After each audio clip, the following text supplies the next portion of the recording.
Hey there, everyone, and welcome to Twin Movies. I'm Ben Phelps, and I'm joined by my usual buddy in banter, Gabriel Dowrick, who clearly sounds like Bane. Now, every year, Hollywood releases two movies based on the same idea. So we ask the big question, as always, which movie did it better? Now, we're into our third twin movie session in this COVID-19 pandemic era. And today we'll be reviewing two classic twin movies about a prophecy in which solar flares threaten the end of the world. It's Knowing versus 2012. Let the apocalypse begin. So, Gabe, before we start, I must say, I think in this COVID-19 era where people are working from home or doing school from home, everyone's become a handyman. And if you hear an array of lawnmowers or chainsaws or hedge clippers outside, I apologise in advance, but this is the way that people are channeling their apocalyptic fears. Okay, fair enough. I'm actually hedge clipping as I record this, so. Oh, very nice. Is it like a topiary plant, perhaps in the shape of a giraffe or an elephant? I'm using my hedge clippers to make a giant bust of Nicolas Cage screaming as the bees descend upon him. That's so on brand for you. It's so on brand. Thank you. Thank you. Now, let's kick off this episode with an overview of these twin movies and a flashback to our first encounter with them. So on the 20th of March 2009, Knowing was released. And here's its synopsis on the Internet Movie Database. MIT professor John Kostler links a mysterious list of numbers from a time capsule to past and future disasters and sets out to prevent the ultimate catastrophe. So, Gabe, did you originally catch Knowing when it was released at the cinema? And what was that experience like? Ben, I did, and I recall it being reasonable. Actually, it's one of those movies where I only really remember one sequence making a huge impression on me, and I'm sure we'll talk about that sequence later. But I guess it was, because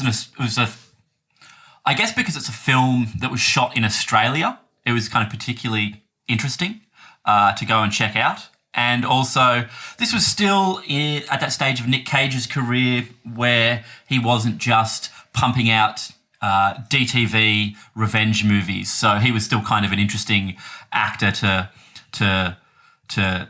follow. That is not to say that he doesn't occasionally do a good movie now, but back then it seemed like there was a whole bunch of good reasons to see it. Yeah, I originally caught it in Sydney at the cinema. I was inspired to see it after Alex Proyas's I, Robot, which I really enjoyed, which I think was in 2004.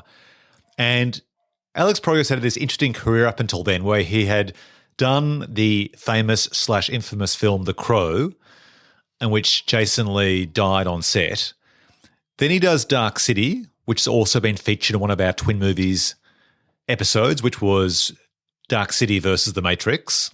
So if you haven't heard that podcast, listeners, go back into the archives because they're both great films, but nonetheless, Gabe and I put them up, head to head to see which one came out on top.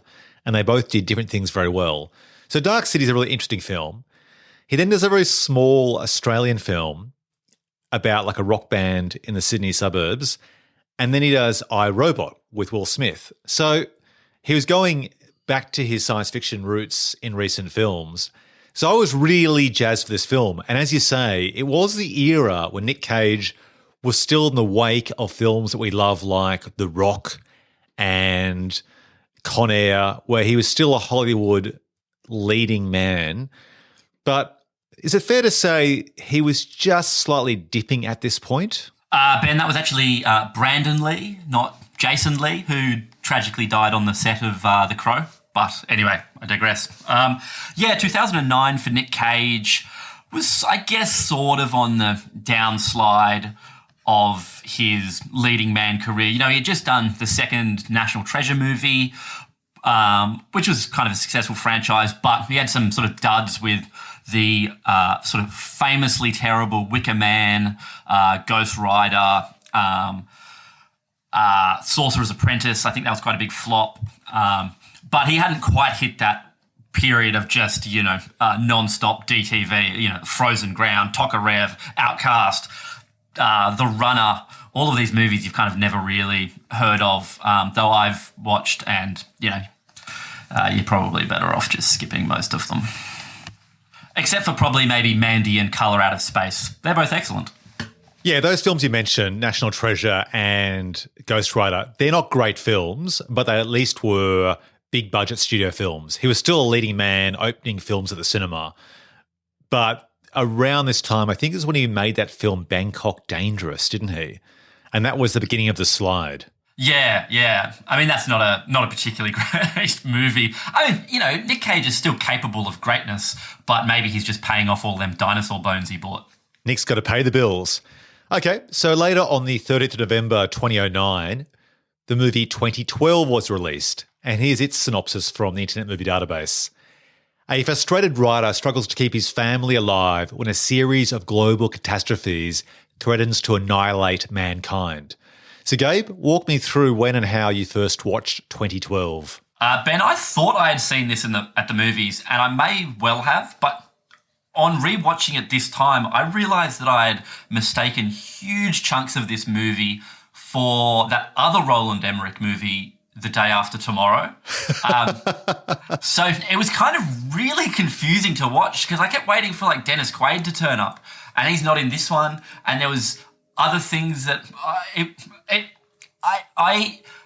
was really weird. I might have been drinking for that 5 years between when Day After Tomorrow and 2012 came out, which could have been kind of confusing. Weirdly, the most indelible memory I have of 2012 is the trailer, which was the two monks atop Everest or whatever and the giant tsunami wiping them out. But apart from that, I really didn't recall much about the movie until I rewatched it. You know, there's this wonderful era in your movie watching, Gabe, which you refer to as the booze years. Hey, it's still going.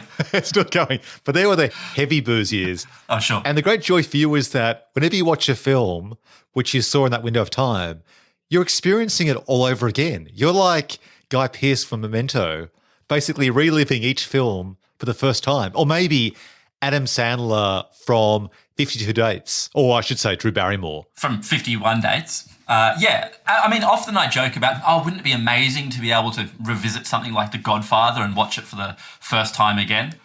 I've seen that enough times that that's impossible, but there's certainly a whole bunch of, I don't want to say shittier movies, but definitely sort of more B-picture movies that I might have just thrown on once while shit-faced back then that, yeah, totally, I can rewatch them and rediscover the joys of, something like 2012. Well, I discovered the joys of 2012 for the first time on video on demand, especially for this podcast. So it wasn't a rewatch for me. It was a virginal experience.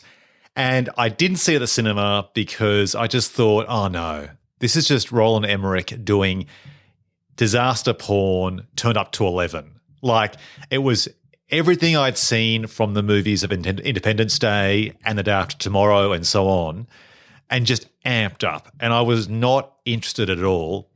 And around this time, I recall that the phrase disaster porn became really common. And I thought, yeah, you know what? I don't need another CG mash fest of famous icons around the world exploding, being swamped in water. So I gave it a miss. I gave it a pass, a hard pass. But I watched it. I did it for the team. I watched it especially for this podcast. And it wasn't a memorable experience. In fact, I think it took me 2 or 3 sit-downs to actually get through it because I was pretty bored. So you watched it in chunks? Yep, I did. As the world was exploding and being destroyed at a rapid rate, I slowed that destruction down and compartmentalised the experience, hoping to try and offset my disdain for the film. And it actually did help. And I actually found I was able to enjoy the third act, which we'll get to in our review, in isolation. Interesting. Yeah. So before we do that, why don't we jump into a review and a comparison of these twin movies with a shallow dive as to how we got there. So let's start with Knowing. Now, Knowing is quite interesting, actually, because this film actually originated originally from a novelist in 2001, Ryan Douglas Pearson, and he actually approached the producers of this film, Todd Black and Jason Blumenthal, with this idea about a time capsule from the 1950s being discovered, and upon opening it, it revealed fulfilled prophecies and the last prophecy being EE. And spoilers if you haven't seen Knowing already, but EE, which is like the last two characters after a string of numbers, is revealed to mean everyone else. As in, like, after a series of tragedies in which people are killed in the movie, EE stands for the rest of the world. Anyway, so the producers liked the concept and bought his script, and they were set up at Columbia Pictures. And interestingly, both the directors Rod Lurie and Richard Kelly were both attached at some stage, but eventually the film went to turnaround. And that's interesting to me because I can actually see a Richard Kelly version of this film, which I'm sure he would have rewritten in his own unique way. But he himself has already dealt with essentially two films about the apocalypse, Donnie Darko and Southland Tales. So maybe it was a case that his pitch for the project was too weird. But nonetheless, director Alex Proyas became attached to direct in February 2005. And then everything sort of started snowballing from there. And his pitch to make the film was going to be, it's The Exorcist, but melding it with realism and a fantastical premise. So that's how we got there with this film. No, Wait, Ben, wait. The Exorcist? Does any of that remain? No, I don't think so. But that was the original vision, which is always interesting when someone has the pitch for a film and whether in the creation of the film, for the rewriting, production, post-production, including editing, whether any of those seeds of inspiration remain. Let's save that, Gabe. Okay. Let's just sort of park that to see whether Proyas's vision actually came about with the final version of the film. Let's jump then to the origins of 2012. For those who aren't aware of the filmography of Roland Emmerich, why don't you just quickly summarize, Gabe, the disaster porn in his Internet Movie Database biography? I mean, I suppose Roland Emmerich is most famous for a run of movies he had in the 90s, Universal Soldier, Stargate, and then his huge blockbuster Independence Day. They sort of solidified him as the sort of destruction king. After that, he made, what did he make? The Patriot, Day After Tomorrow, 10,000 BC. Did you mention Godzilla? Oh, yeah, of course, which is sort of like was a huge disaster. I think nobody liked that. I guess all of those sort of had diminishing returns. I mean, personally, I quite like The Patriot. It's an incredibly stupid, hugely historically inaccurate movie, but a good bit of fun. And then since then, what has he made? He's made White House Down. White House Down, which we've talked about. And he made a sequel to Independence Day, which the less said about, the better. And most recently, he made Midway, which I think was quite a big flop. I don't even know if that was released here. Anyway, but you know, Universal Soldier, Stargate, and Independence Day, three pretty damn solid movies. Quite a good run. Yeah, exactly. The guy basically became a huge success after those first few films, but it was really Independence Day that set the world on fire with those incredible images, which were in a pre-CG era before computer graphics became ubiquitous, where we saw the White House blow up, a model of the White House blow up.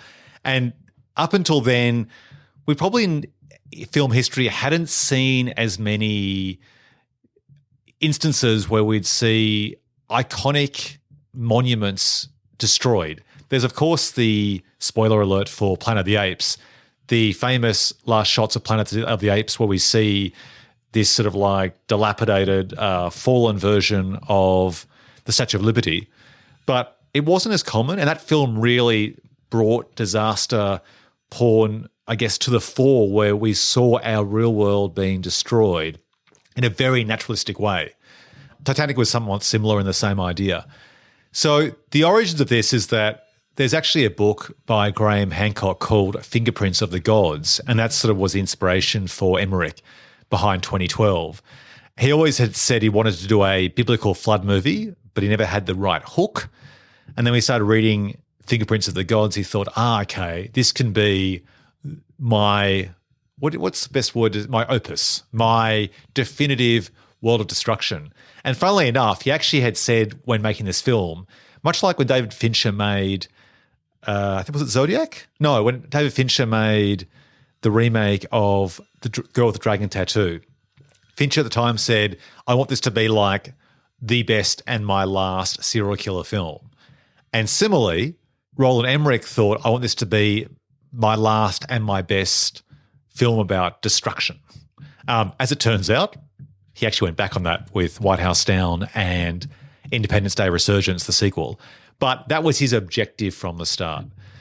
So that's sort of how we got there. These films seem to have been created independently, don't share any DNA of any sort. And once again, it's just a case of serendipity that we ended up with two films with the same concept. So let's jump into a review, Gabe, of these films. Let's start with Knowing, which was released first. Did you like it? What worked for you about this film? And what didn't float your boat? Ben, I like this movie just fine. I think it's a entirely fine movie. It does everything fine. I have no complaints about this movie. One thing I love about this movie, though, it ends with the world completely being destroyed. Spoilers. It's not like these other disaster movies that always end with some sort of, humanity floating about up top, in an ark or whatever.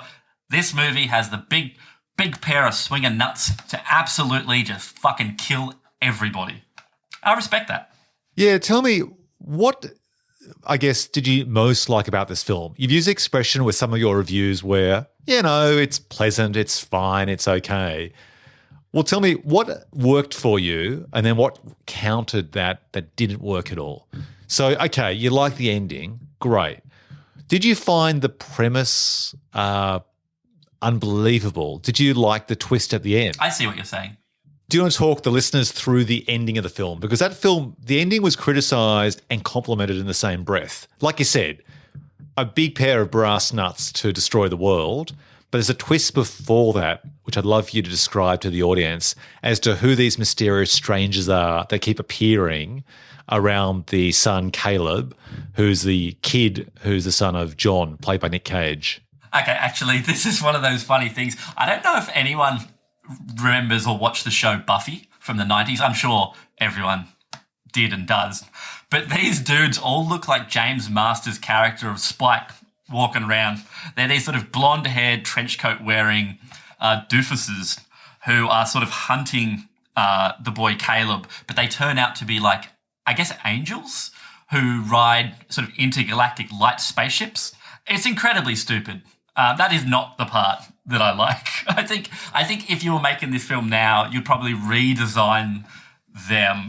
But so you think they're the antagonists or something, but it turns out that they are trying to get Caleb and what's the girl's name? I forgot. The girl, to blast them into some sort of heaven-like galaxy where they will, I guess, repopulate the world. That part's kind of not clear to me. Is that what it is? Yeah, I think so. The girl, her name is Abby, and the idea is that Caleb and Abby have been chosen. The films both share, both 2012 and Knowing, this idea of essentially arcs, like an Adam and Eve situation where you basically take people from the planet with the objective of trying to repopulate the species down the track after the apocalyptic event has occurred. The characters, you're so right, they totally resemble Spike with the peroxide blonde hair, the kind of high cheekbones, very tall, lanky, broad shoulders. A bit like the lead singer of the band. What's that? The Verve. What's his name? I've just drawn a blank as well. Richard something or other. You know who they also look like? The guy from Stone Temple Pilots. And they look really goofy. Yeah, exactly. Almost to the point it yanks you out of the movie. It's like, what the heck? Maybe they should have just looked like normal people. Yeah, totally. But that's the premise, basically. I think what's confusing is that in looking in the background notes to this film, it would appear that they're angels, but they kind of function more like aliens. Essentially, they're like benevolent aliens. A bit like in that film Contact. I hadn't thought of this until right now, but Contact, again, spoilers for those of you who haven't watched a film that's 23 years old from 1997, but a great film, Contact, so please press pause or skip ahead 1 minute if you haven't seen Contact with Jodie Foster, directed by Robert Zemeckis. But in Contact, we discover that aliens elsewhere, basically a more intelligent species than us, are looking to try and save some of us and repopulate us elsewhere. This is pretty similar in that sense, right? Like, these characters want to take people like Caleb and Abby, and I'm not sure how many kids are being saved from around the world, but we only see two, Caleb and Abby. And to me, it basically has totally Adam and Eve vibes or the Blue Lagoon, where you basically take opposite genders, drop them on some metaphorical island, and they will eventually copulate and keep the species alive. Yeah, except this new species will be the most inbred bunch of fucking... don't you feel you needed to see maybe a couple more people at the end there? Yeah, but your complaint about inbreeding is basically the entire fundamental issue with the Old Testament as well. So I guess it's a case of, is it metaphorical? Are there other kids around? At the very end of the film, I don't think we see any other people, do we? No. Or am I wrong in remembering? No, I think it's just them and they're holding rabbits. So the rabbits are very metaphorical, Yes, right? yes. The idea of fertility and breeding and so on. these children will fuck like rabbits? Ugh. I guess so. That's... What's also unclear to me is that the idea is that only people who can hear the angels or aliens have been chosen to be transplanted to this other world, another version of Earth, which at the end looks very CG. There's like wheat that's flowing in the wind that resembles sea anemones. Like, it looks like a cross between what James Cameron would imagine from Avatar with, say, Terrence Malick. It's this world in which it's Terrence Malick-ish, and it's very vibrant and alien-esque. And I guess the idea is that you've got to hear the aliens' voices to know you've been chosen. But what's confusing about the film is that Caleb wears a hearing aid, and his dad says explicitly it's because he's not deaf, but he needs to quieten the voices or have clarity, something like that. Yeah, that was never clear to me, the whole hearing aid thing. Also, though, Ben, the alien/angels, they're all white and they transport these two kids to this sort of Elysium field. It's all a little bit eugenical. Yeah, totally. I felt the same way. I felt a little bit uncomfortable about it.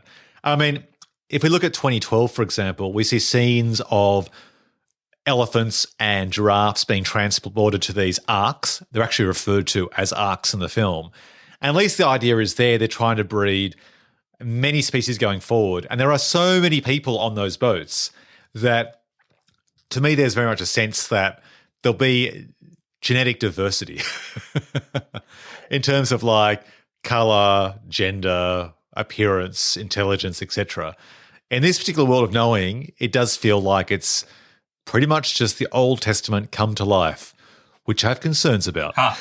Although, in fairness, at least it doesn't lay on the religious side of it too thickly. I mean, there's the sort of half-baked subplot with Nick Cage and his dad, but at least it doesn't It doesn't feel like a Christian film, for instance. It doesn't feel like Left Behind or something really sort of tacky in that vein. Yeah, actually, that's a great segue to discuss the Christian blockbusters. There must be a name for this particular genre, but for the listeners who haven't actually seen these films, they are quite amazing. Usually they're led by Kirk Cameron, he of Growing Pains, an 80s TV sitcom, and they're in the spirit of something like Knowing, but the theology is laid like thick peanut butter all over it. They're very didactic. There's no subtext. There's no subtlety. And they usually have a budget of about 1/50th of Knowing. But they also do very well at the cinema. And there's a very substantive proportion of the population, mainly in Middle America, that really consume those films because it validates and gives value to their belief, which is fine. But they don't tend to be great films when looked through the lens of being just a quality production in terms of story or characterization. They're not like at the pinnacle of storytelling. Fair to say? Are you saying God's Not Dead 2 is not the pinnacle of storytelling? No, that's right. Okay. All right. You heard it here first, guys. But I must say, let's look at the positives of knowing. I actually really enjoyed this film. This film actually got 4 stars out of 4, would you believe, from Roger Ebert. Really? Yeah. One of the best films of the year, he said, where others criticised the plot for being too fantastical, illogical. He actually appreciated the plot and the slow reveal. And I've got to say, this film to me, hear it now, hear it first, is a guilty pleasure. In fact, I'm not going to even say guilty because I don't feel guilty about watching it. I actually think it's a pretty good film. I think it's a great example of a high concept executed on a reasonable budget. This film was made for around $50 million, which is a quarter of the cost of 2012, Wow. which cost $200 million. And what it does really well, I think, is it just chooses a few great scenes to throw a lot of money at. And then it's driven a lot by, I guess it's a bit like a detective film in some way, isn't it? Like the character of John, played by Nick Cage, is slowly investigating various threads to try to work out what is the origin of these numbers before he realizes that the numbers are actually dates and it's a prophecy as to destructive events that are going to occur in the short-term future. And so I really enjoy that that whodunit or who will do it aspect to it. And when they do cut to, say, a great money scene, it's pulled off really well. Like there's this great scene where a plane crashes, like a 747, which is fulfilling one of the prophecies. And Nick Cage is actually in his car in a basically huge traffic jam on a highway. And this plane turns side on, falls from the sky and slices through some of the cars in the traffic jam and then collapses. And essentially it's about 2 to 5 minutes as one shot or one moment where you follow him from his car to the plane crash about 200 meters away as he's trying to sort of save people and he's in shock, making sense of what's going on as the plane is catching on fire and there are fragments sort of everywhere and parts are sort of exploding or a propeller is still dangerously spinning. I think it's really well done. Yeah, it's a fantastic sequence. I'd say it's probably the highlight of the film, and it totally holds up 11 years later. There's some really great sort of combination between CGI and stunt work. You got all these like flammable stunties on fire running around. It's really, really cool, really well executed sequence. And you're totally right. This film really picks a couple of moments to do these set pieces, and then the rest, plays like a really sort of interesting detective film. I think you're right on the money with that analysis. I think what's really impressive is that the CG of that plane stands up pretty well. But then when the plane crashes, everything is practical. And so it does feel very evocative, doesn't it? Like, as you say, the stuntmen are on fire and so on. And it feels very naturalistic, like he's trying to save a few, even though he can't.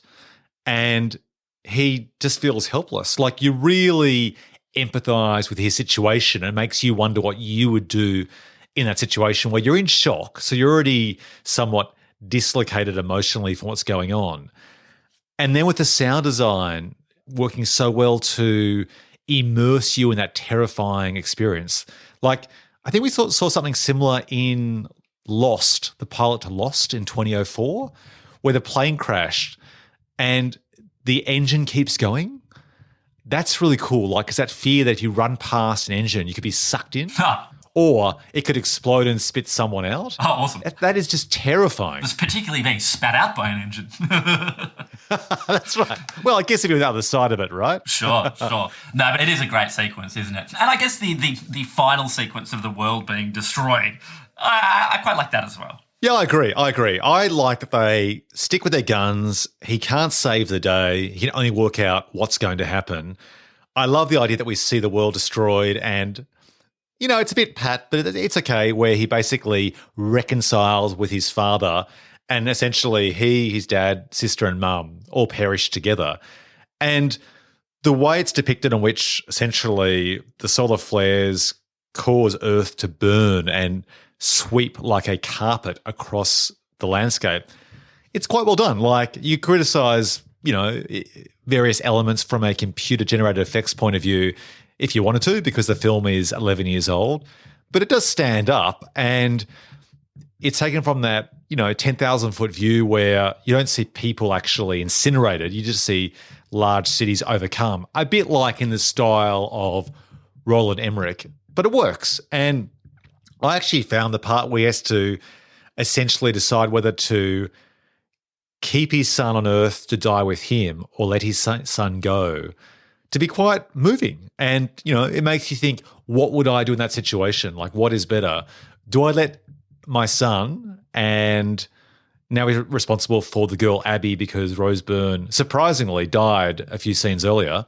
And again, I was surprised that they did something as courageous as that by killing off the love interest-esque character. He then has to decide to let them both go. And, who knows? Are these people aliens? I guess they are. They kind of get sucked up into a spaceship. But who's to say that those aliens won't do horrific things to those children, right? Yeah, totally. Harvest their limbs or something. Exactly. So all those fears we have of stranger danger is like amplified massively. And he's basically just betting the farm that at least these ostensible aliens will, keep his kids alive in some capacity, which would be good for them, which is a huge risk. So I really like that ending with him, that choice. And I like the fact that the world is destroyed. And to me, I think it's actually a very rewatchable film, and you can pick up different details on a second viewing. Any final thoughts, Gabe, on Knowing before we move to 2012? Just one. I agree with you. There is no such thing as a guilty pleasure. Just own enjoying it, man. It's cool, man. You liked it, you love it, that's fine. You don't have to make excuses for it. Cool. By the way, just one last comment. The girl, Abby, who plays the daughter of Rose Byrne, is a dead ringer, excuse the pun, for Rose Byrne, which I thought was really well done in terms of casting. And also, as a general comment, time capsules are cool. Like, I feel you could write 1,000 great movies about time capsules, be the prophecy or a catalyst for some sort of disturbance later on. There's just something mythical about time capsules. And I'm not sure if kids bury time capsules anymore at school, but they are awesome. What do you think? No, they suck, Ben. It's so stupid. Like, if we want to go in this movie, right, in 1959 or whatever it is, the kids all bury time capsules. These kids spend a whole bunch of time drawing these little pictures or whatever. Then 50 years later, they unearth them and then just hand them out to kids. Those kids are just going to scrunch them up and throw them away. I felt this was really weird in this movie. Didn't you think that was weird? They're just handing out these 50-year-old drawings to these random children. Here you go. Hey, have one. What the fuck? It was weird. It was weird to hand out the drawings to the kids. That makes no sense at all. Like, to me, there's no connection between the kids in the present and the kids in the past. That was odd. But I guess they somehow had to try and have one of the kids corrupted by the numbers. But yeah, I agree. That was a loose thread, definitely. All right, let's jump to 2012. So, Gabe, what worked for you about that film and what didn't float your boat? Wow, okay. Well, I guess like you mentioned, we'll talk about it more. I do quite like the third act of this movie. I think it's the only time this movie becomes, I guess, dare I say, interesting. But before we get to that, I don't know, there's a few quite nice CGI sequences and some awful CGI. But there's, when the plane takes off and, California crumbles, that's nice. John Cusack doesn't wear a hat. I guess that's something. Chiwetel Ejiofor is in it and he's committed. I don't know. It is a bit of a tough sit, isn't it? I just found this film to be agonizing and it wasn't a tough sit. And I was open to it, okay? I thought, all right, let's hand ourselves over to this and indulge in these crazy visuals because this film was made 16 years after Independence Day. So, the quality of special effects and visual effects has changed. So there's a greater likelihood we're going to see better images of water. And I must say, when I did see the poster for the film and the trailer, where we saw a Tibetan monk standing on a hill somewhere near, in the Himalayas, and we saw this huge, just tidal wave of water rushing towards him, I thought, you know what, that's pretty cool. That's a really simple, evocative way to express the scale of this disaster, more so than The Day After Tomorrow and more so than Independence Day, because in those films we saw iconic locations like the White House, like the Statue of Liberty being destroyed. But there was something more powerful with the water rising so high and the Earth's crust making the surface of the Earth dip and raise in different ways around the world. I thought, that's pretty cool. But the film itself, I mean, I don't know, the first hour, I just thought they leant into the destruction too soon, in which case there wasn't a way to calibrate it so that when you had destruction after destruction after destruction, you kind of felt exhausted within a very short time. And the film goes for about 2.5 hours. That's a lot of destruction. Yeah, you're right. I mean, John Cusack's always there when meteorites fall on Yellowstone or California sinks into the tectonic plates. I guess there's only so many close shaves before you just don't really give a shit.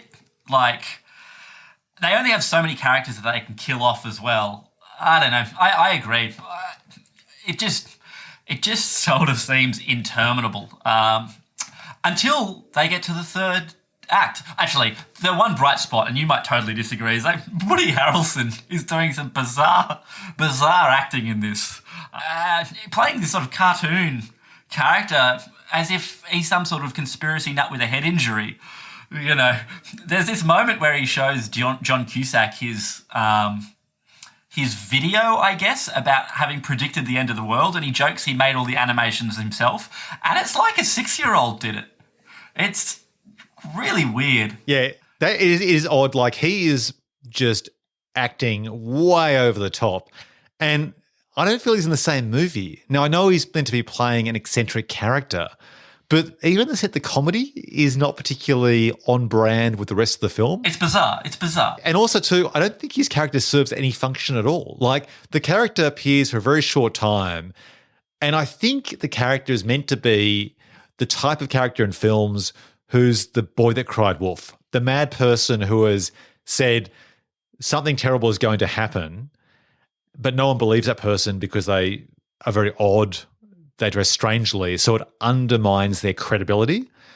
I think he's meant to be that type of character, but he actually doesn't forecast, predict anything, does he? No. He's more reactive. He's more giving a amateur radio show commentary on what's happening, but he's not actually making observations that other characters aren't already making. No, it sort of makes no. You're right. He's in a completely different movie. No one else in this film pitches their performance at his level.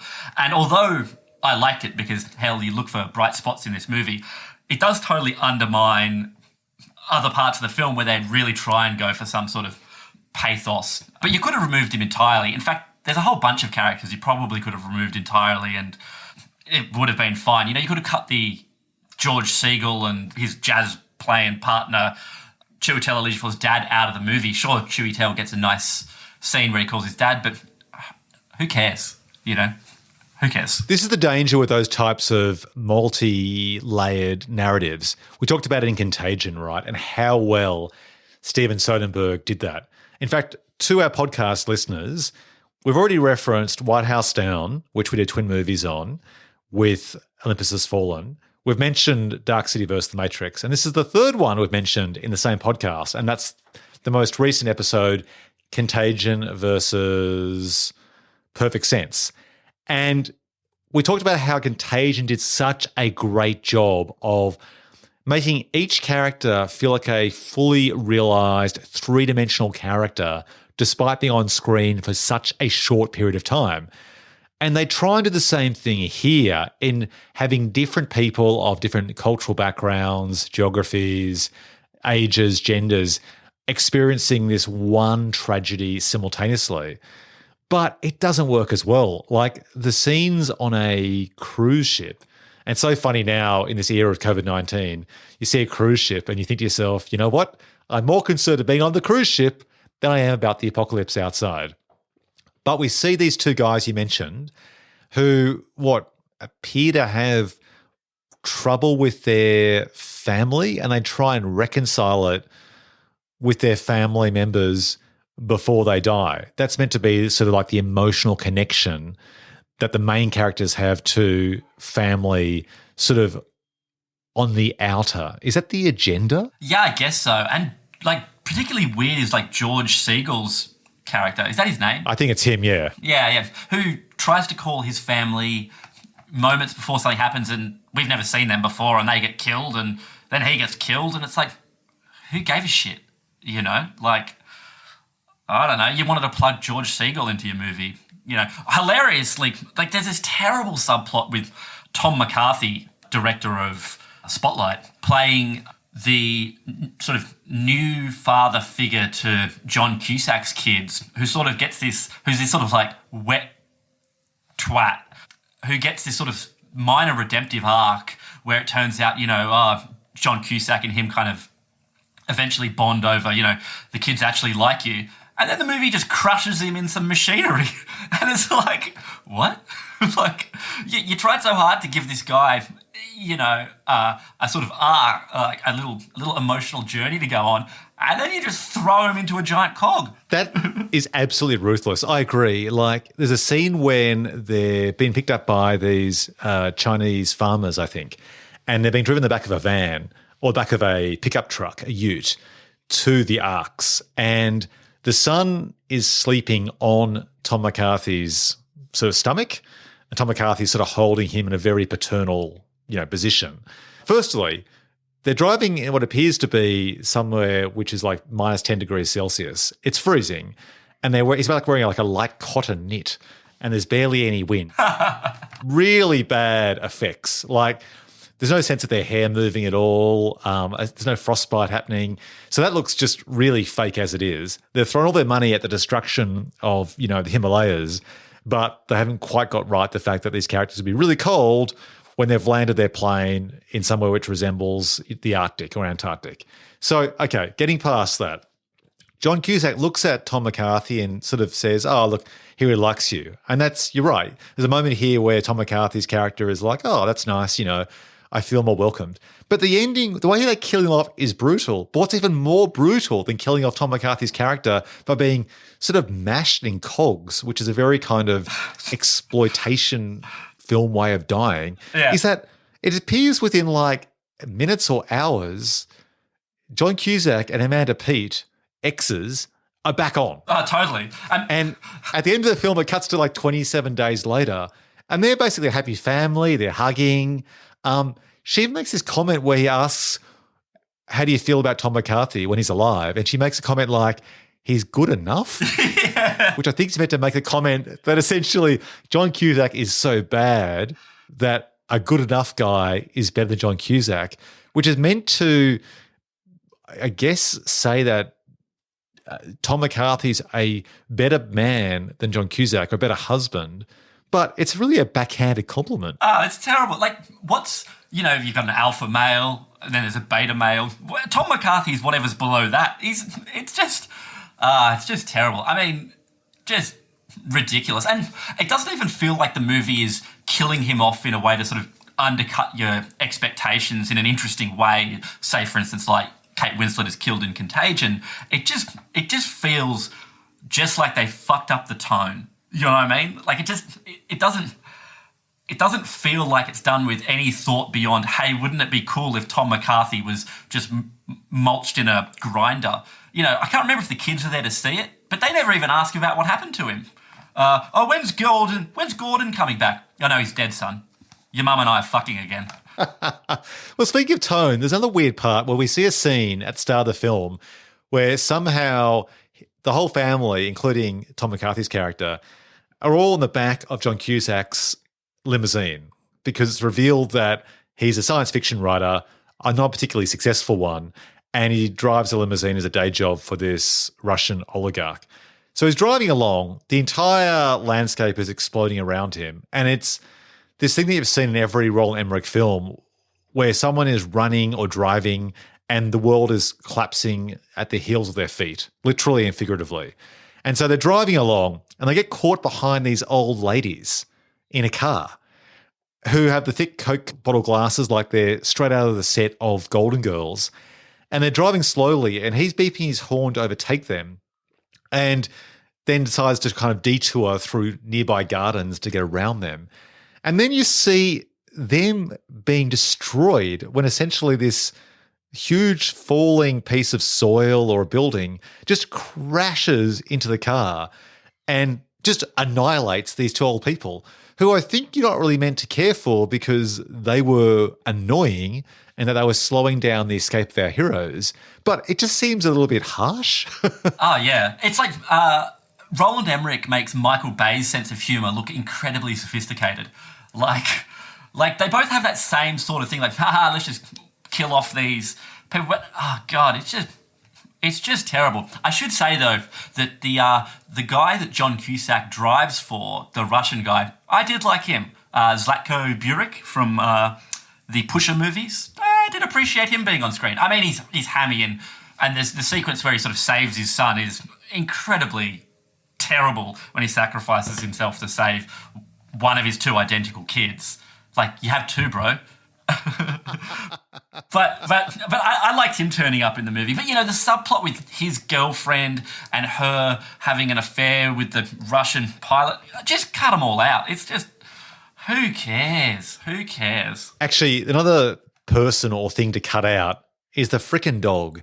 I hate it when pets are always, in jeopardy. Like, for example, I love the film Enemy of the State by Tony Scott with Gene Hackman and Will Smith. And there are about 3 mammals. There's Will Smith's dog, there's Gene Hackman's cat. I think there's a third dog that are always in jeopardy. And I just don't like pets in jeopardy. Not because I'm fearful of them being hurt. I just think it's such a cliche and a soft way for people to empathize. It's like, oh, you empathize with the old nanas who got crushed by that building or by various shots of people falling out of skyscrapers and falling to their death.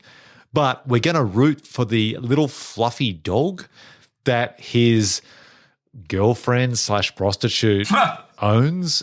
And like, it's just silly. It to me, it just feels too contrived, too cliched. Like, you've got enough human characters in there. Can't we just try and juice them for empathy without bringing in the fluffy, annoying dog? Well, you never believe that they're actually going to...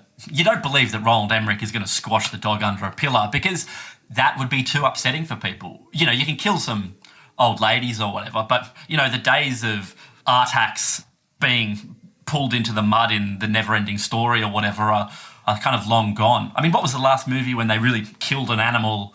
I Am Legend, with the dog dying in that. But never once do you believe that this little chihuahua, which is quite a cute little dog in this, will ever get wasted.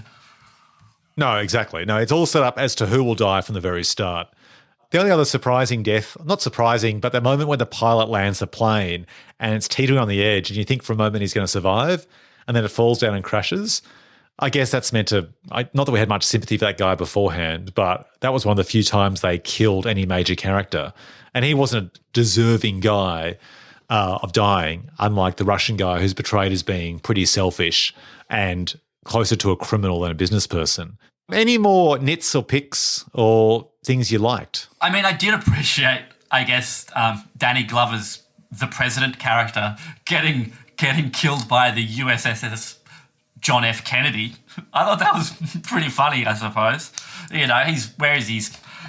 giant battleship washes in and just flattens everybody. I thought, that's kind of nice, I guess.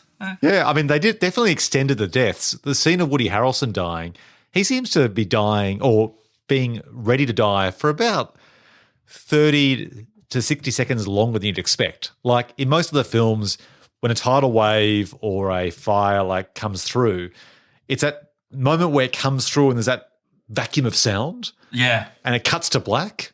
But for some of these deaths, like that one of Danny Glover's president, it seems to be really drawn out. Like you see the wave towering over him for what seems like an eternity before this huge warship comes and lands on him. So, you just feel that basically the director, Roland Emmerich, is taking every opportunity to really milk every possible visual for the destruction and affecting every single character. Actually, it just occurred to me, Roland Emmerich also had the dog feature in that tunnel sequence where he's almost killed in Independence Day. Oh, and he heroically leaps through the fire. Great moment in cinema. In slow motion. Great moment. So should we talk about what we did like in this movie, I guess? Yeah, you go first. Okay, well, I think the movie actually gets somewhat interesting, and they sort of squander it when they arrive at the Ark, and the ostensible villain of this, Oliver Platt, is, I guess, what would you say? He's not allowing people to come on board because he has to make the sort of tough decisions about how many people will be allowed on the ships based on the amount of sort of provisions they have and so on. And to me, this is the bit where the film kind of actually gets interesting. It's like, oh, there is a real actual moral kind of conundrum there. Like, if you had these, like 3 or 4 big ships, but you have sort of 3, what's the population of Earth? 3 billion, 7 billion, 100 billion? Something like that. There's just a lot of fucking people, but not enough space. How would you make those decisions about who should be allowed on board? And weirdly, they sort of make Oliver Platt's character kind of cartoony in his sort of villainy. And it feels like a real mistrick to me because actually a lot of the things he's saying are callous but make sense or are the kind of sort of tough decisions that would need to be made. And I kind of wish they'd spent more time on that. And I kind of wish they'd made Chiwetel Ejiofor's character a bit more engaged in that instead of just pointing at sort of a couple of rich Saudi guys and being like, oh, they must have bought their way in. And Oliver Platt comes back with, well, if you're so noble, why don't you give your ticket away to one of the Chinese workers? And Chiwetel Ejiofor just kind of shrugs and walks off. And it's like, there was actually an opportunity there for something interesting and they kind of squandered it.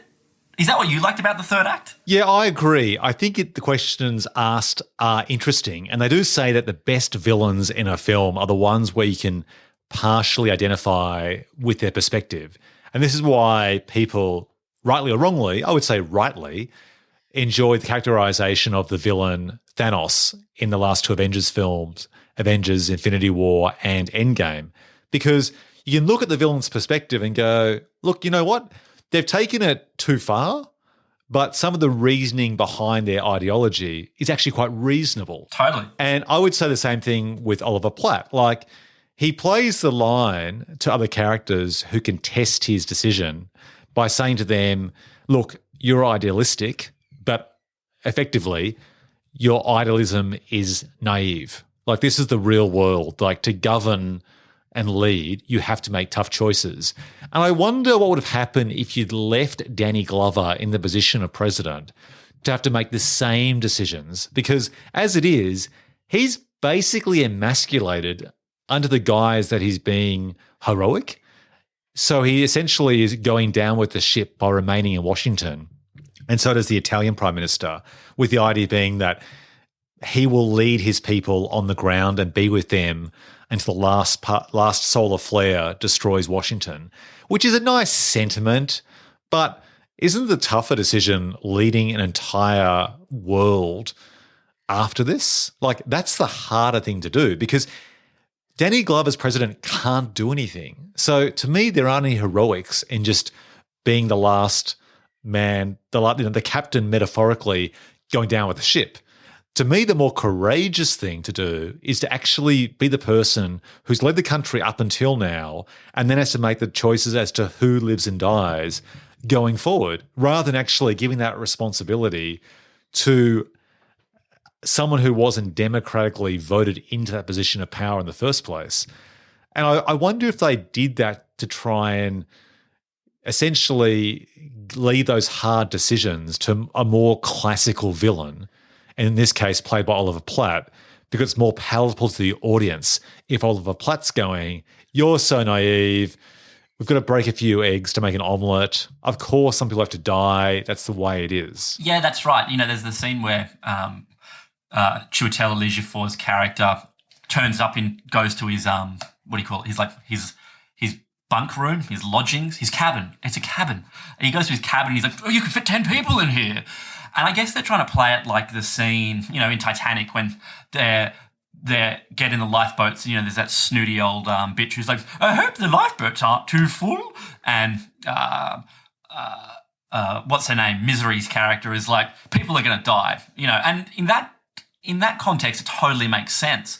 But here, I guess, it would be interesting to see some sort of like repercussion to the idea that, at the end they let all of these people on, which is a noble thing to do. But I presume they only have enough food for much less of those people. So I'd like to have sort of seen, is there a cost to that nobility? Would they have been better off making those hard choices? Are they just going to all start eating each other as they float around for, the next however long? And I don't know. It just feels like a missed opportunity, And you're totally right. What if it was Danny Glover who had to make those tough decisions, and you had a much more sort of interestingly nuanced character instead of a kind of stock villain? And I thought Oliver Platt did as good as he could with what he had. But yeah, I don't know. It just sort of felt like a shame. In fact, I would have liked to have just seen if the whole movie was just the last third. Do you know what I mean? You could have done the whole movie as the last third without all of the destruction, and that would have been much more interesting to me. Yeah, I agree. I felt the same way after I saw Deep Impact and Armageddon. Oh, again, by the way, fourth reference. This was, in fact, our first episode of the Twin Movies podcast, Armageddon versus Deep Impact. But I think it was Deep Impact, wasn't it, where Morgan Freeman's the president, and that film, they created arcs as well. But like this film, the arcs become relevant towards the last third of the story, and there isn't really a moral conundrum involving who's on and off, beside one or two yelly moments. Is my memory serving me right? Yeah, they have some sort of lottery system that allows people into those. I think the caves or something in that. I can't quite remember. And I suppose in this, Oliver Platt rightly points out that it would cost trillions of dollars to build these things. And it's sort of naive to think that as if they wouldn't have allowed people to buy their way onto them. Look, I don't have enough money. I'm just going to get swept away with everybody else. Like, fuck it, whatever. I'll just die on the beach like Tay Leone in Deep Impact. But I guess at least there's a practicality to what Oliver Platt is saying, as opposed to the sort of pious bullshit that Chiwetel Ejiofor's character has to do. You know what? You could have actually had exactly the same lines coming out of Oliver Platt's mouth, but delivered with more of a sense of being apologetic. Totally. Essentially saying, look, what you're saying is right, but we don't live in a world of black and white. We live in a world of grey. And I hear what you're saying. It doesn't know you're right. It's not fair in that we can't take everyone and we can't take a diversity of people, whatever, no matter how little money or how much money they have. But this is where we're at. This is the real world. And ultimately, we need some of us to survive rather than all of us democratically dying together. Absolutely. All right. Before we move on, I'll leave you with this. This pretty much sums up the way I feel about 2012. Okay.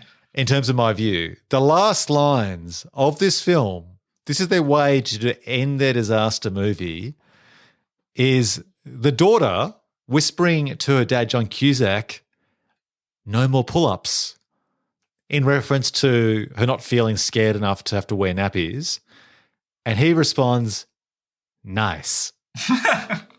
Terrible. And that is the end of the film, which pretty much to me sums it up. Can you imagine reading that last page as the screenwriter, producer, director, or the studio executives and going, job done.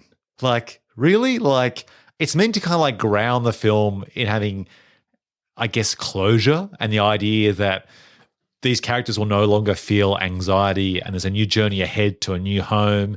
And some of the biggest and most dramatic difficulties have been overcome, but also some of the smallest challenges have been overcome, such as bedwetting. Yeah, that's right. And that's how we end. It's like disappointing. 7.591 billion people have just died, but she ain't pissing her pants no more. Okay, let's look at the behind-the-scenes making of trivia for both these movies. So, did you know, Gabe, that the main character, played by John Cusack, whose name is Jackson Curtis, is actually named after 50 Cent, the rapper, 50. whose name is Curtis Jackson. Yeah, right. And the director was just a big fan. Wow. I guess that explains why John Cusack's character gets shot 14 times as well. That's right. All right, jumping over to knowing. For audience listeners who didn't know this, the film was actually shot in Victoria, a state in Australia, specifically in Melbourne. And I've got to say, it looks really good. I was looking out to see where there were seams and where I could spot how they'd repurposed locations. And I've got to say, everything from the trees to the cars and which side of the road they drive on and so on, and the architecture, to me it looks very much like America where the film is set. Yeah, right. I'll tell you a great piece of trivia from knowing. Actually, it's not really a piece of trivia, but something I really love. While I was watching it, you know how they reuse that piece of classical music throughout? And they do it really well.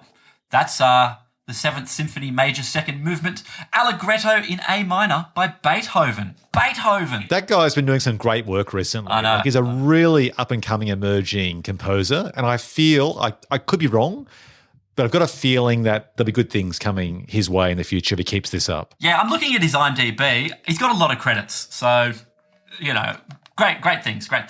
Another little bit of trivia, I suppose, for knowing is that it's actually the second film featuring Rose Byrne to revolve around the possible end of the world. As, of course, she was in a film in which a solar event was going to cause the destruction of Earth in one of our favourite directors, Danny Boyle's Sunshine from 2007. Great movie.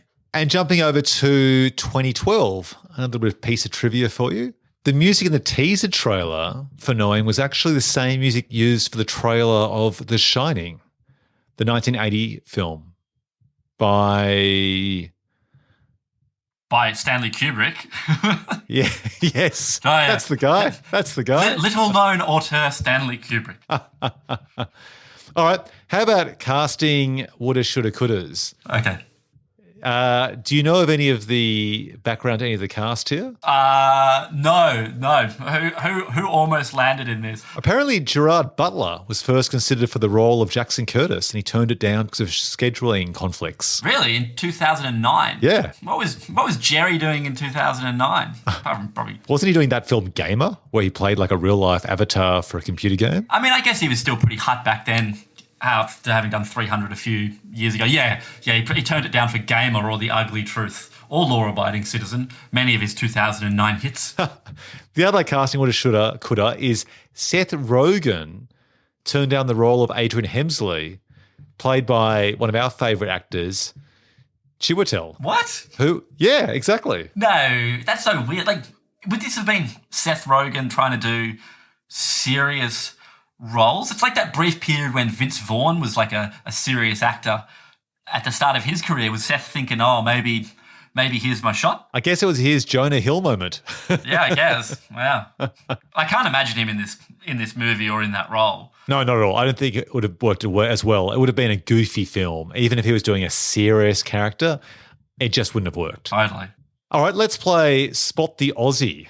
So, with knowing it's pretty easy because the film was set in Australia, it's almost like Spot the American, Nick Cage. So, look, it's really take your pick. It's basically everyone but Nicolas Cage is Australian. Fair to say? Yeah, I think so.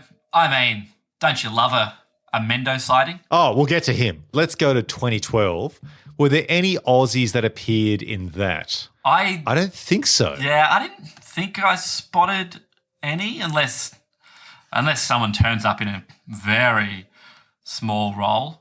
But no one stood out to me. Okay, I mean Dean Semler. Oh, the DOP, cinematographer. I mean, yeah, okay, behind the scenes. Does that count? Yep, okay. He of Mad Max 2, I think. Yeah, Oscar winner for Dances with Wolves. Yeah, well, I've got to say, the cinematography of 2012, I didn't like, but to be fair, I think the film was shot on green screen a lot and it had very low contrast computer-generated effects. So to me, it just felt a bit bland and washed out like Marvel movies. But I guess that's something outside Dean's control. Hey, he got paid. Good for Dean. Dean got a paycheck. Okay, let's jump to the box office. I think we can anticipate the answer here. Which movie, Gabe, do you think was the box office champ? Well, I guess I'm going to say 2012 did more money, but I would hope Knowing made more in relation to its budget. So Knowing had a budget of $50 million US. It made $80 million domestically in the US, plus $104 million internationally for a grand total of $183.5 million. So it was profitable. If you apply the rule of threes, the film has to make 3 times its budget to be profitable. This film had a base of 50 and made 183.5. So it did pretty well. In contrast, 2012, it had a huge budget, and that makes sense given the talent behind it. And I can imagine the argument being, look, we need to spend a lot of money on computer effects and a large cast at times. It had a budget of $200 million. And this is in an era kind of before a lot of those Marvel movies really push those budgets right up. And the cast aren't particularly expensive on paper. So that's really a production budget of $200 million. It only did $166 million in the US, but it had another $625 million internationally for a grand total of $791 million. Wow. So basically, the rule of thumb here is if you show every country in the world being destroyed, perhaps you get like an audience member from every country in the world who wants to see the Eiffel Tower, the Vatican, and insert your country of choice. Wow, that's crazy. It made only just slightly less than Independence Day. Yeah. Huh. Incredible. Yeah. And this was meant to be the destruction movie of all destruction movies. So that's interesting. Okay, let's jump to Rotten Tomatoes. So Knowing scored 33% on the tomato meter with critics versus 2012, which scored 39%. What? Yeah. So 2012 actually did better with the critics than Knowing, which really, really surprises me. Yeah, that's quite surprising. I would have thought Knowing would have had a much higher RT score. I mean, what do you need to get fresh on Rotten Tomatoes? The equivalent of a 6 out of 10? Yeah, something like that. This is a solid 6 out of 10 movie. I'm not saying it should have 100, but... I agree. That to me is a tragedy that Knowing only has 33% with critics. So have a guess how audiences rated Knowing versus 2012. I feel Knowing would have had has a reasonable audience score. So Knowing scored 42% with the folks in the seats versus only 47% for 2012. Wow. That's a bad score for a film that went on to make almost $800 million internationally. And I wonder if essentially they say that a lot of these films these days are made as, popcorn roller coaster movies where the dialogue isn't as important because international audiences don't want to read subtitles and they just want to focus on the sizzle, the spectacular visual image. I wonder if it's just a case that people just sort of got off on the destruction on screen, but when asked at the door, what do they think? They went, yeah, nah. Yeah, what a shame. All right, let's jump to the awards. Okay, so here we go. Are you ready, Gabe? Are you poised? Yes. All right, we need some sort of theme music, I think, for our awards going forward. Some sort of something that resembles the Oscars, A fanfare. Yeah, a bit of fanfare. Okay. We need some sort of tune. Okay, I've got it. How about this? That's where Sam will put something in. Excellent. Okay. All right. Let's just consider that, Gabe, for the future. Okay, fair. Take it on notice. All right. Let's start with the first award, which is Best Title. Knowing versus 2012. Gabe, which one takes home the big gold medal for twin movies? I feel like 2012 relies on you needing to know about some sort of Mayan calendar thing. So I don't really think that's a particularly evocative title. Plus, now that we're in 2020, this sort of dates it. And so I'm going to go with Knowing. Yep, I agree for precisely those two reasons. Knowing definitely gets it. It's more evocative, it's more interesting, and doesn't date it. Done. Knowing takes it. Alex Proyas, you can contact us at our website, and your award is waiting. Jumping to Best Poster. Gabe. Well, what's the Knowing poster? Is it the globe being consumed with fire? Yeah, that's right. There's different versions of it. For the podcast listeners who can't see the posters right now, the Knowing poster is basically a black poster with a image of the Earth, and essentially it's like it's on fire with the fire, like imagine a globe on a hot plate of gas, in the kitchen, with the flames coming up from the sides and underneath. And then some of the images also have Nicolas Cage's face because, of course, you need to have the floating head of the main actor to try and get audiences on board. Whereas the 2012 poster, there was a few of these posters, and interestingly enough, some of the theatrical posters are the worst. The teaser posters were better. The one teaser poster I like is actually an image of a monk shot from behind watching this tidal wave wash into the Himalayas, ostensibly up to Mount Everest, to try and take it all out, which to me gives a greater sense of the scale of the apocalypse. The other ones are just basically images of the Earth with essentially cities falling off into the water. But, it isn't very emotional or evocative beyond any other end-of-the-world movie. So for me, it's a case of the better of two evils. I'm going to go towards Knowing. I'm going to vote for 2012. I like the monk in the Himalayas as the giant wall of water approaches. Okay, if we can choose the monk, which wasn't a ubiquitous poster, then I'll go for the monk. Okay. I've changed my mind. The monk wins. All right, 2012, monks have it. The Bill Fleck Big Break Award, named after American indie actors Billy Bob Thornton and Ben Affleck, who jumped from indie films into the Hollywood big time when they starred in the Michael Bay film Armageddon. So, Gabe, who got their big break in these twin movies? Do you think, where was Rose Byrne in 2009 when Knowing came out? Was she already enjoying a prosperous Hollywood career? I mean, Bridesmaids hadn't come out yet, so it was pre that. Was this a big break for Rose? No, I don't think so, because she was playing the serious character. She was on that TV show Damages, I think, by this stage. She'd already starred in 2007 in the film we mentioned before, Sunshine. I think she'd already been in, or around this time, 28 Days Later. And this is before she got acknowledged for her acting or comedy chops, I should say. Wait, 28 weeks later. 28 weeks later. Sorry, the wrong 28. But either way, she was known as a serious actor. Like, she played this fragile character in Damages. And it wasn't till Bridesmaids where Hollywood started seeing the comedic version of her. Okay. So I would say no, but look, I think the answer is right before you.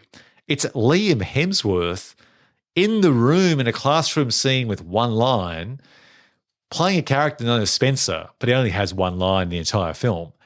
And he went on after this to do the last song with Miley Cyrus.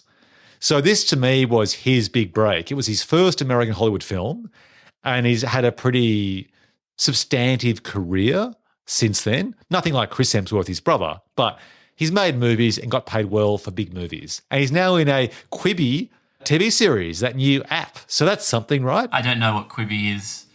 This podcast brought to you by Quibi. I didn't spot Liam Hemsworth in the movie. If it's made in 2009, he would have been, what, like 18 or 20 or something? Isn't the classroom scenes with, like, kindergarteners? No, there's another scene where Nick Cage, the character John, is lecturing to the class. Oh, he's at university. Yes. I see. That's right. I see. I did not spot him. All right. Okay, there you go. How about any contenders from 2012? Well, Cusack was already established. Amanda Peet was already established. Was this, I mean, Where was Chiwetel? He Wasn't Oscar nominated yet. Yeah, he was pretty established as well. So was Oliver Platt. So was Thandie Newton. I mean, the kid Liam James, who played the character of Noah, he went on to have some other bigger movie roles like The Way Back, I think it was, and stuff like that. But I guess maybe a stretch you might say this was Amanda Peet's biggest Hollywood role. No, you know what? I think Chiwetel Ejiofor, to be honest, because pre-2009, you know, he'd had a small role in Inside Man. He had a good role as the sort of villain in Children of Men. He'd been in Serenity quite memorably, but you know, he hadn't really, you know, burst through. 12 Years a Slave was still 6 years away, and you know, he had been in Dirty Pretty Things, which is a phenomenally good movie. Check out Dirty Pretty Things if you haven't seen it. But I think this was his first big movie. Excellent. Okay, good. I think he gets it then in that case. And I hope I'm pronouncing his name right. Fuck. Yeah, I'm trusting you. All right, the next award, the Before They Were Famous award, or the Blink and You'll Miss Them. Let's start with Knowing. Well, I guess there's Liam Hemsworth, a contender again. I'm going to put down Ben Mendelsohn playing Phil in Knowing. This was just before he starred in that role that got him the most attention, was actually an Australian film, Animal Kingdom. And he was cast as like just the villain you just can't put your finger on in many films after that. How about you? Well, I think you can give it to Ben only if we're talking about for international audiences, because Australians would have known him for 20 years worth of great work, you know, on TV and movies. Love My Way, Secret Life of Us, Sample People, classic, don't ever see that. And the greatest Australian film of all time, 1996's Idiot Box. Yeah, totally. This was basically the start of his second half of his career. He had 20 years from a teenager right through until his mid-30s.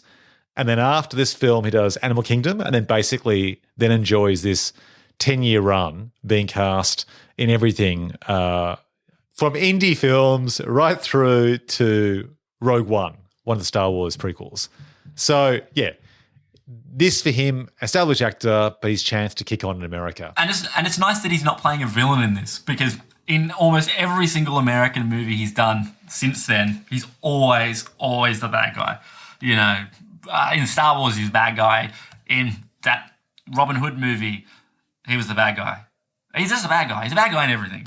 He's a great bad guy. He's always a bad guy. Yeah. Now, 2012, I don't think there was anyone. So I'm about to prematurely say that Mendo gets it. What do you think? Give it to Mendo. All right, done. Mendo, your award is waiting for you. All right, let's go to the Tommy Lee Jones Show Stealer Award, named after Tommy Lee Jones' performance in The Fugitive. So, Gabe, tell me, who stole the show despite being in a small or poorly written role, starting with Knowing? Well, Knowing, I don't know, Nadia Townsend, the Australian actress playing Nick Cage's sister. Look, I don't know. The person I'm putting up for this award is in 2012. So you tell me, Knowing, was anyone in Knowing doing it for you? I thought Nadia Townsend did a fantastic job, but I also really liked that small performance by Danielle Carter playing the school teacher. I don't know, it was a tiny performance, and maybe because I recognise her as one of those who's that people that you just recognise from previous TV shows and films in Australia. But there was just something about her doing a captivating performance. But I guess overall, in terms of having to lift a relatively small character role to try and generate some empathy from the audience, it's probably a Nadia Townsend. So who's your pick for 2012? Zlatko. Love Zlatko. Oh, the Russian guy. Yeah. I think he's Croatian. I think. I'm sorry if he's not. But yeah, man, I love seeing him in a big dumb Hollywood movie after having really enjoyed his performances in the Pusher trilogy. All right, Zlatko, I agree. You get it. You can come pick your award up anytime you like, but he gets the Tommy Lee Jones Show Stealer Award. All right, jumping on to the Mickey Rourke Award. Newly named, Gabe.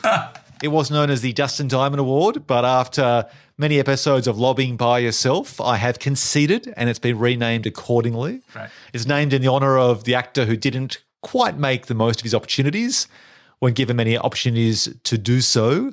So, who made the same mistake after appearing in these films, starting with Knowing? I guess we always kind of pick on child actors a little bit for this when there's kids in movies and then, their careers don't blow up or whatever. And I guess it's often hard to tell if that's just because maybe they were in one movie and thought, no, fuck this.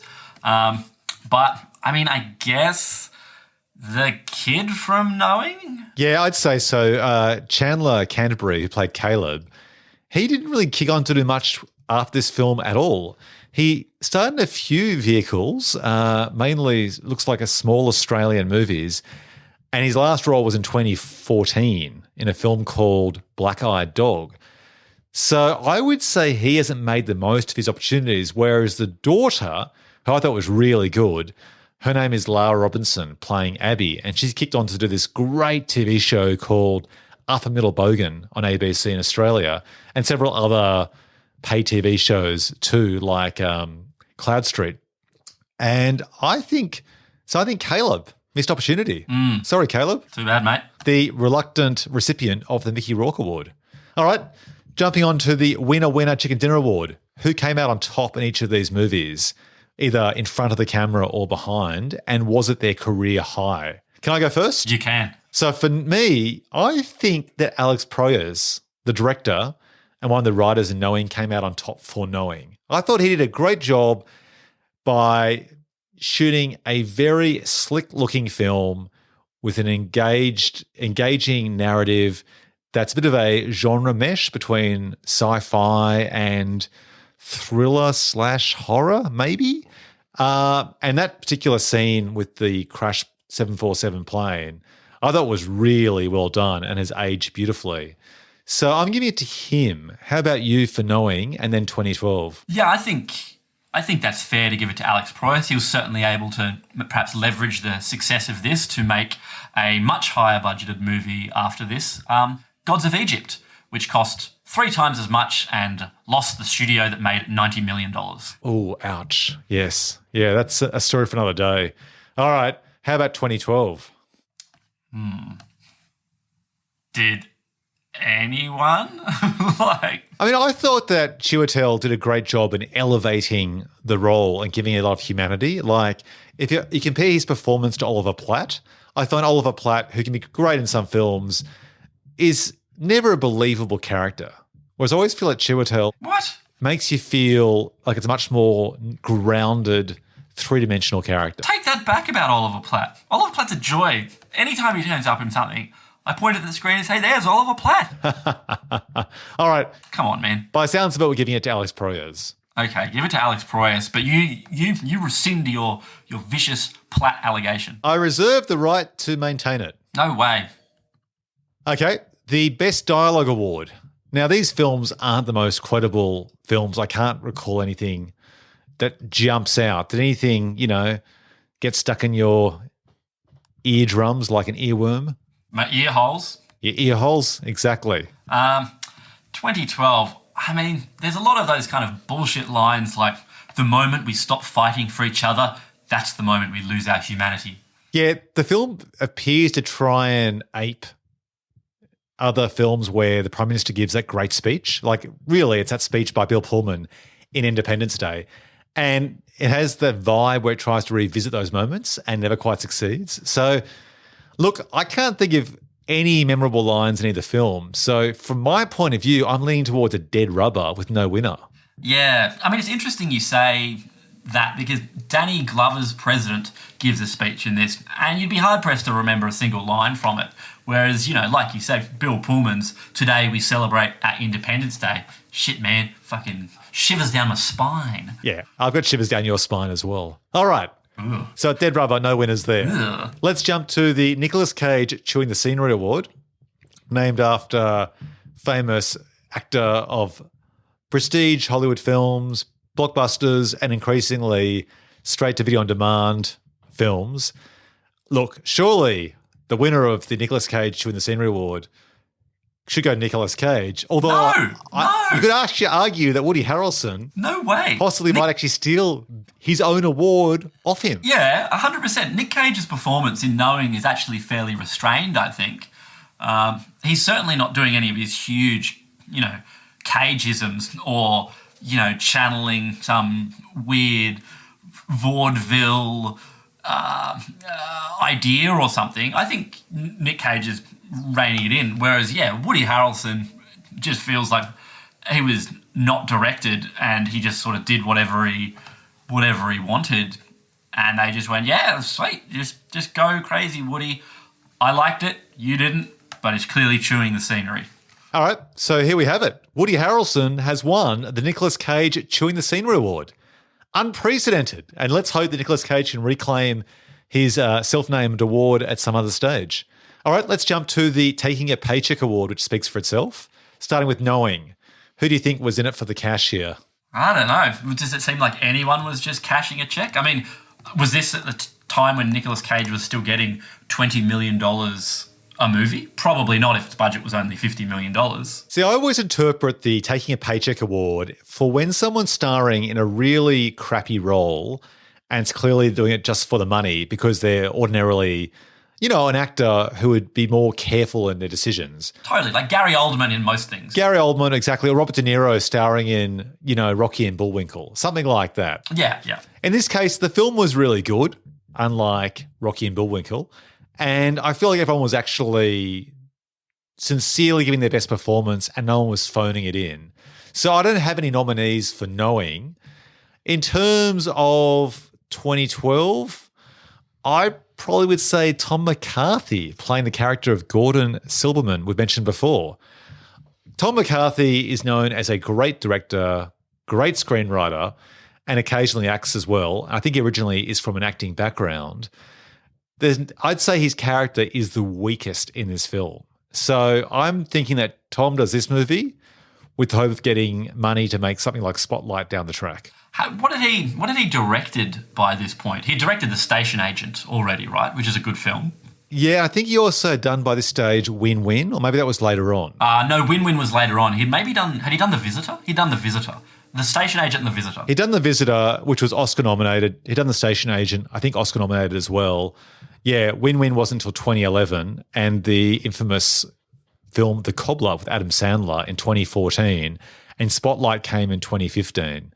So he had the acting or the directing chops for The Visitor, but he was making small independent films compared to a bigger film like Spotlight down the track.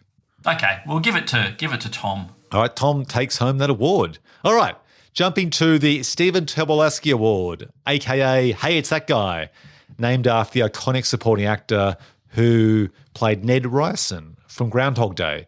So, Gabe, which actor triggered Hey, It's That Guy when he or she appeared on screen, starting with Knowing? I mean, I suppose you got to give it to Mendo, right? Yeah, I think Ben Mendelsohn's got to take that for Knowing, surely. Yeah.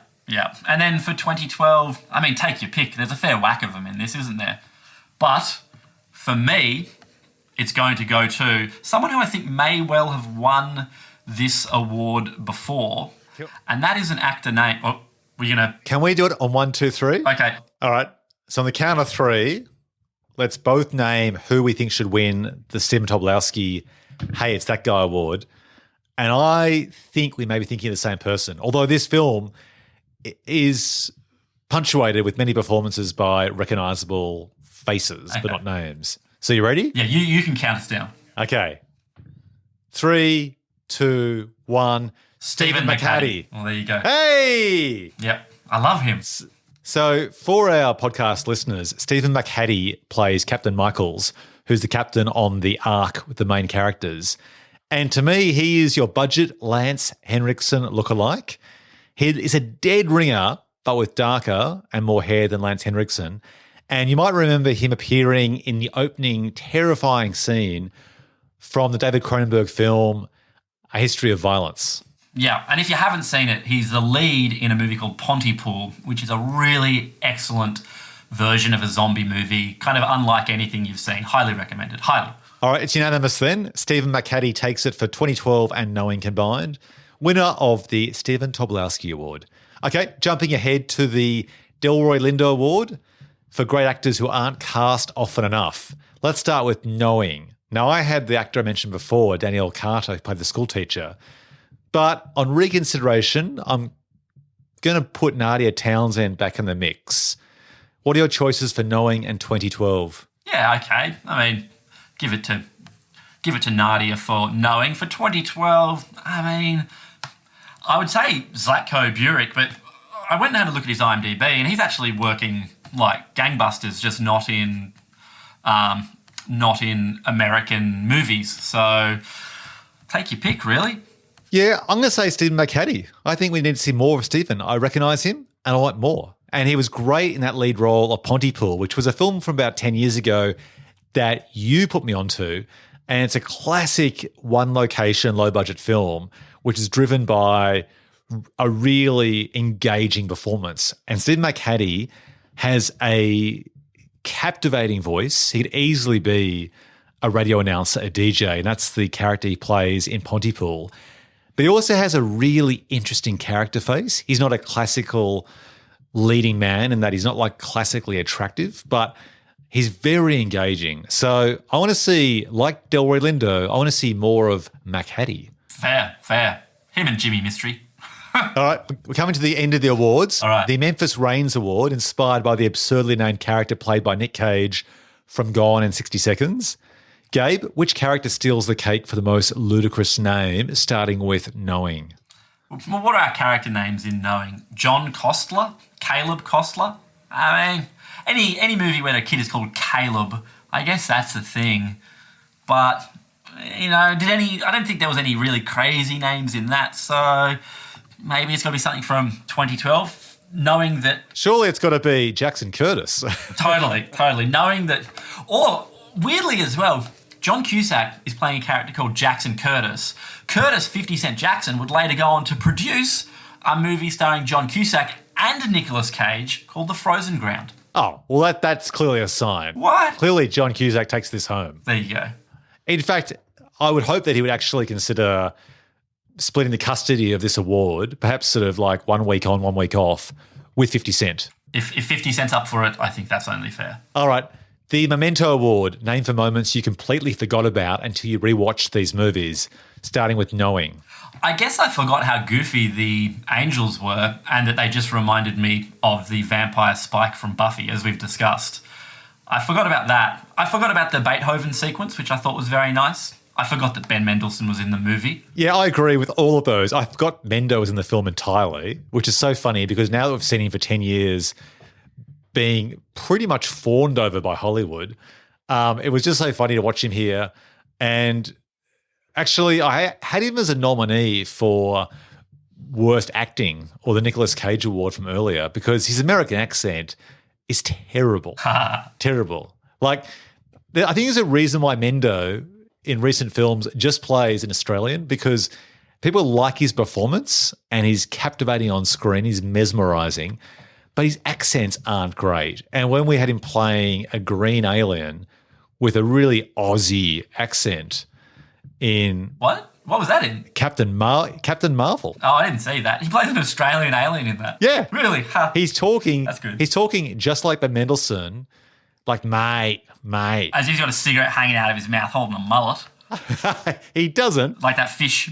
But he has like the kind of like droopy lower lip, like the Stallone lip, and just is totally casual Aussie. In the same way that Taika Waititi... Oh, I got Jesus, that totally man, mixed up. That's... It wasn't culturally insensitive. It was just mixing around my vowels. Sure. He plays a, laid-back Kiwi-speaking, Kiwi-accented rock man in Thor Ragnarok. So it was the same sort of idea, basically. Oh, okay. Oh, maybe I'll have to check out Captain's Marvel. So, and then I hadn't seen 2012 myself. So, but you had mistaken half of The Day After Tomorrow for 2012. So I'm thinking that perhaps that might actually win.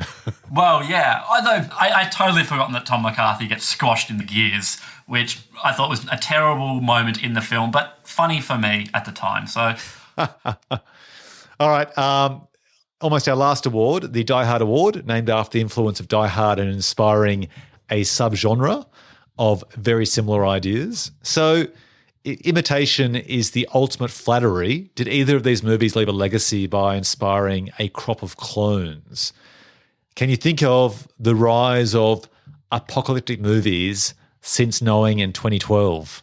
Well, I guess neither of these movies invented the disaster film, did they? Not only do they not invent it, but often some of the ideas about an arc, like a modern arc, are ripped off from more recent films like Deep Impact. So I'd say that these films are more imitators rather than inspirations. True, although I suppose at least Knowing has, although it didn't inspire rip-offs, at least its total destruction of the world feels a little bit more fresh than just a kind of, half measure. Yeah, I agree with that. Did it inspire Melancholia? Probably not, though. Okay, it's come to that time of the podcast. The Milking the Speed Cow Dry Award, named after the infamous sequel Speed 2, which took the high stakes of Speed 1 and relocated it to a sluggish cruise ship. So, Gabe, imagine this. Let's say there's an opportunity to make a sequel to Knowing or 2012. Now, they're both about a man trying to keep his family safe when the prophecy about the Earth being destroyed by solar flares becomes real. So, how do we make a sequel to the apocalypse? Which film do we make a sequel to? And what's our pitch to make it? Now, we're sitting here. These Hollywood executives are looking at us right now. Pitch away. Go for it. Okay, so do we want a movie about two children finding love and companionship and then breeding on some weird angelic alien planet a la Blue Lagoon? Can I stop you there? Okay. Blue Lagoon 2 was not considered a smash. Okay, fair. And that is essentially the similarity here. So I think we can take lessons from the past and assume that taking an apocalyptic film and then making it a love story about awkward teenagers probably is not going to capture the same audience as the first film. No. I mean, when the only drama is how long till they eat those rabbits, who gives a shit? So I guess maybe a more interesting one is what we've got the giant arcs floating around at the end of 2012. We could do something with that. Yeah, I feel like 2012 is more open to a sequel than Knowing. Knowing they destroyed the Earth and we'd have to leave Earth to tell a new story. If we did, it'd be basically something like The Martian, where we have these characters surviving a new world perhaps, or something like one of those alien sequels like Alien Prometheus or something. Yeah. Though I don't really believe that those two kids can science the shit out of anything. Yeah, I don't imagine those kids taking rabbit poo in their own poo and growing potatoes. So they just smear it on each other. That leaves us with 2012. Now, 2012 made more money around the world. So I'm thinking that the studio executive across the table is looking at us and nodding his head and seeing dollar signs flashing before his or her eyes. So I reckon with the money that was made by 2012, with a cast we'd probably get back, and with an ending that leaves it open for a sequel, we're looking at something like what happens next with the arcs. Do we have a film which is about the beginning of a new civilization, or do we make this film like a modern version of Titanic? Oh, yeah, that's interesting. Well, okay, so we have multiple arcs, right? You could certainly have some sort of bad guy arc, perhaps an arc that was overthrown by pirate-type people or something, so you could have some sort of like evil arc and a good arc. Well, every major apocalyptic movie is about people who stick to their ideals of the old world and want to preserve civility. And then there are people who were once perhaps the downtrodden, the people who weren't leaders in the previous world, who become the leaders / villains of the new world. I'm thinking of TV shows like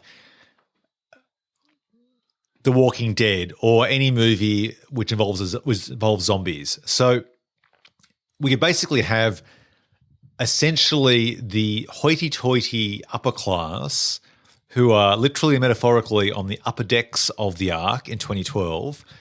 They can be taken down by the lower class and it becomes an internal zombie-like film on one ship, right? Right. Or we could have the ships going against each other. Mm-hmm. That's an option. Mm-hmm. So essentially like one ship is overcome by baddies, one ship is kept by goodies, and somehow they have to fight each other, like a classic pirate movie where they, fire cannons from across, and it's like a chase movie of some sort where the pirates are trying to capture the good ship. That's an option. Or maybe it's a film of survival where we have all these people stuck on one boat. They're the last of humanity. Okay, what about this? And something like a virus or a pandemic or something starts infecting the boat. Okay, but what about if the water's never subsided and the movie is called like 3012 and we pick up 1,000 years later, like what has happened aboard these arcs? Like how have they adapted to a world of how have they adapted to a water world? I was going to say, so basically we've created a new cinema universe where the much maligned and unprofitable Waterworld becomes our metaphorical sequel? Is that what you're thinking? Waterworld was fucking great. Well, Waterworld was inspired by the Mad Max films, which were fantastic. Waterworld came before the fourth Mad Max film, Mad Max Fury Road, and that film was loved. So there's a lot of love left for Mad Max. Not so much love left for Waterworld.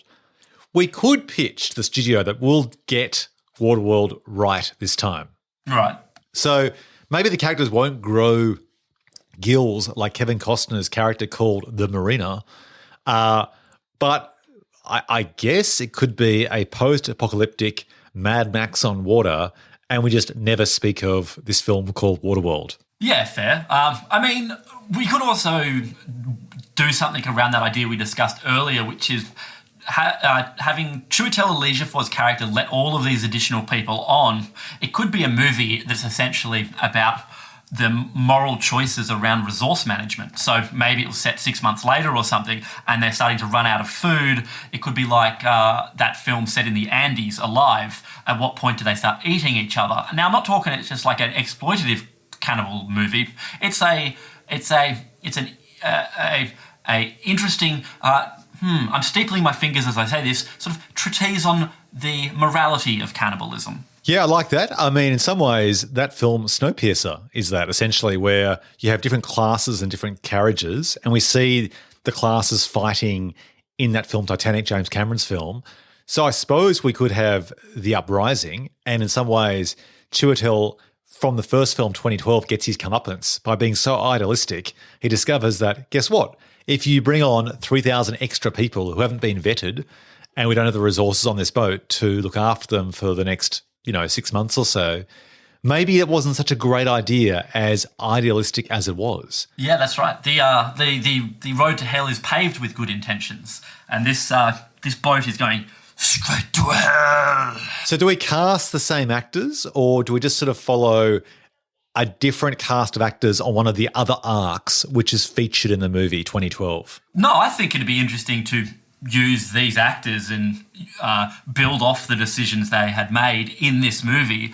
We just kind of ditch the disaster porn aspect of it, set it in one location, the boat. We can do it much more cheaply that way.